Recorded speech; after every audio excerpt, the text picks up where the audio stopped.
Sa fortune est estimée à 7,2 milliards de dollars, ce qui fait de lui la 122e personne la plus riche du monde. Entrepreneur, styliste américain et fondateur d'une marque portant son nom, son entreprise est considérée comme l'une des plus grandes entreprises de vêtements et accessoires dans le monde. Ralph Lauren, vous connaissez, n'est-ce pas? Une marque présente dans près de 13 000 centres de distribution à travers le monde, comptant 23 500 employés, plus de 300 boutiques dans 80 pays, pesant 13 milliards de dollars en bourse et générant un chiffre d'affaires annuel avoisinant les 6 milliards de dollars. La Ralph Lauren Corporation est une entreprise haut de gamme prônant le style de vie américain grâce à sa marque de vêtements chic. De multiples personnalités utilisent ses créations.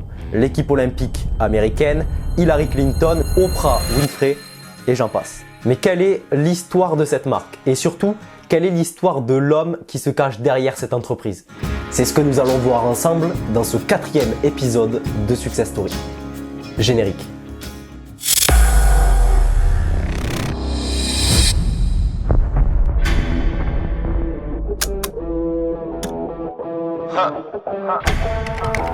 Welcome to Forever, man. Let's go. Come on. It's forever. No surrender. Yeah. You know that this right here forever.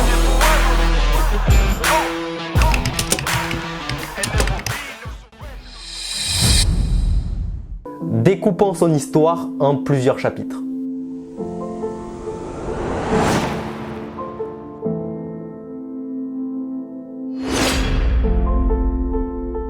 Ralph Lifshitz, mieux connu sous le nom de Ralph Lauren, est né le 14 octobre 1939 dans le Bronx à New York. Fait marquant, il habite dans le même quartier qu'un certain Calvin Klein. Les deux enfants se connaissaient alors simplement de vue, mais se soutiendront par la suite dans leurs carrières respectives.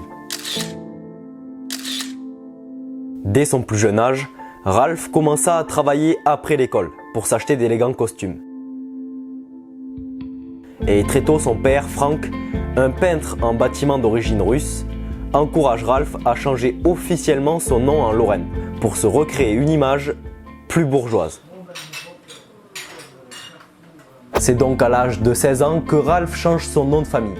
Il passe de Ralph Lifshitz à Ralph Lauren à cause des moqueries de ses camarades de classe. Au niveau scolaire, il a fréquenté la Manhattan Talmudical Academy avant d'être transféré au DeWitt Clinton High School, où il a obtenu son diplôme en 1957. Ensuite, il étudia la gestion au City College de New York, qu'il quitta sans diplôme 2 ans après. Il servit ensuite pour l'armée américaine et était affecté dans un centre d'entraînement dans le New Jersey. À son retour à la vie civile, il va faire différents petits boulots. Passionné de mode et sans avoir étudié dans une école de stylisme, il devient vendeur dans différentes boutiques et il se fait embaucher chez Brooks Brothers en tant que vendeur dans leur boutique de Madison Avenue.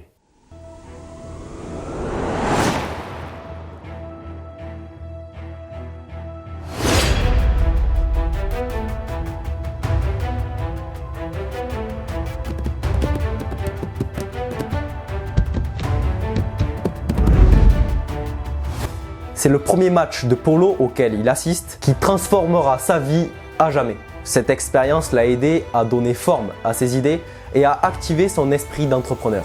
On voyait des choses fabuleuses, se souvient Warren Elstein, son ami qui l'a amené au match. L'argent, le cuir, les chevaux, les grandes et chic blondes au grand chapeau et la haute société que nous ne connaissions pas vraiment. Cet événement l'a poussé à développer une marque raffinée et élégante qui deviendra Polo Ralph Lauren. Et c'est ainsi que l'histoire de la marque commence. Au fond d'un petit local de l'Empire State Building, où en 1967, Ralph Lauren, âgé de 28 ans, crée sa première collection de cravates.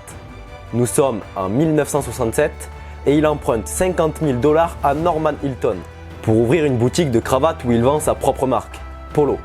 Un nom à l'image de ce sport raffiné et élitiste. Créer sa propre entreprise était le premier des nombreux risques qu'a pris Ralph dans sa carrière légendaire. Le second risque fut de concevoir des cravates larges, colorées ou même à rayures. Lorsque la norme de l'époque était les cravates fines et unies. Il expliqua que c'est à travers les cravates que les hommes de l'époque pouvaient s'exprimer. Ces cravates sont alors fabriquées à son compte et il démarche lui-même les magasins. Un an plus tard, en 1968, il élargit à la vente de chemises et autres vêtements en lançant sa première collection complète de vêtements hommes. Yeah, they tryna at me, I'm running the race. I gotta pick up the pace. They throwing shade, but I'm gone. You gotta keep it a buck to my face. Taking that gang out of space. You best if you stay in your place. They ain't on all of my songs.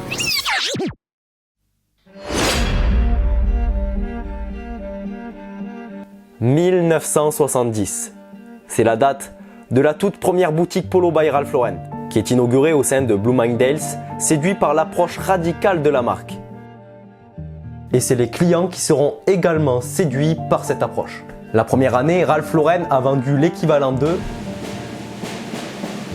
500 000 $ en cravates. Il détourne alors la norme et ne souhaite pas s'habiller comme les autres. Il adorait les vêtements de sport et les vieux vêtements de l'armée qu'il trouvait dans les surplus. Pour travailler comme vendeur, il se mettait en scène, cherchant à reproduire l'apparence de Fred Astaire ou Frank Sinatra. Malgré un succès très rapide, Ralph fait grandir son entreprise sans relâche.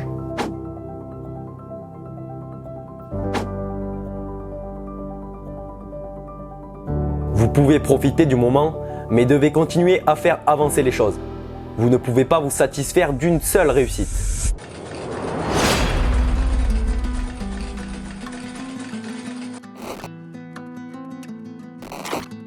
Nous sommes en 1971 et l'emblématique cavalier de polo apparaît pour la première fois sur le poignet d'une nouvelle ligne de chemises pour femmes. Et oui, il se lance également dans les vêtements pour femmes dont les détails sont inspirés des chemises pour hommes et le cavalier de polo brodé, désormais iconique, y apparaît pour la première fois. L'année suivante, il diffuse ses fameux polos à manches courtes qu'il sortit dans plus de 24 coloris. Les polos deviennent rapidement un classique, mais c'est en 1974, avec la conception des costumes sur mesure pour le film Gatsby le Magnifique, que Lauren va s'imposer sur le marché. En effet, Ralph Lauren gagne la reconnaissance du public en fournissant la garde-robe du film Gatsby le Magnifique, puis celle de Diane Keaton dans le film Annie Hall, quelques années après. Film qui reçut un Oscar. 1978, Ralph ne s'arrête pas et décide de lancer un parfum, Polo for Men. La bouteille verte, distinctive, s'inspire d'un flacon vintage et renferme un parfum aux notes masculines de pin, cuir et tabac. Pour promouvoir le lancement, rien de mieux qu'une publicité télévisée qui filme des joueurs de polo en pleine action.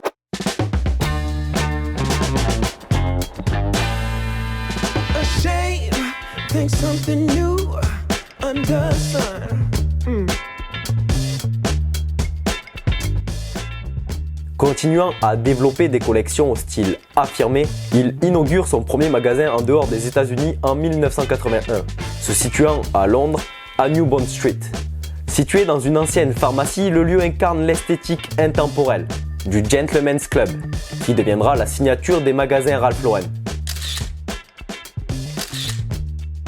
Et c'est ainsi que Ralph apparaît en couverture du magazine Time en 1986. L'article raconte comment Ralph a bâti un empire de la mode en moins de 20 ans.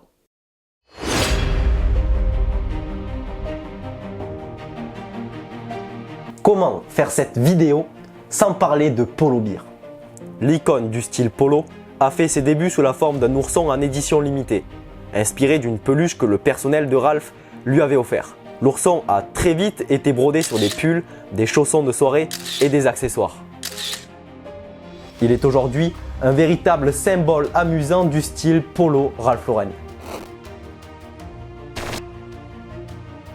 Cette année-là, Ralph reçoit le CFDA Lifetime Achievement Award lors d'une cérémonie où il déclara « Il faut faire ce en quoi l'on croit et s'y tenir », prouvant aux yeux du monde qu'il ne faut jamais abandonner.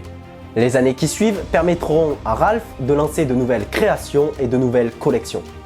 Il lancera notamment Polo Sport, la ligne de vêtements de sport qui deviendra l'une des collections les plus recherchées.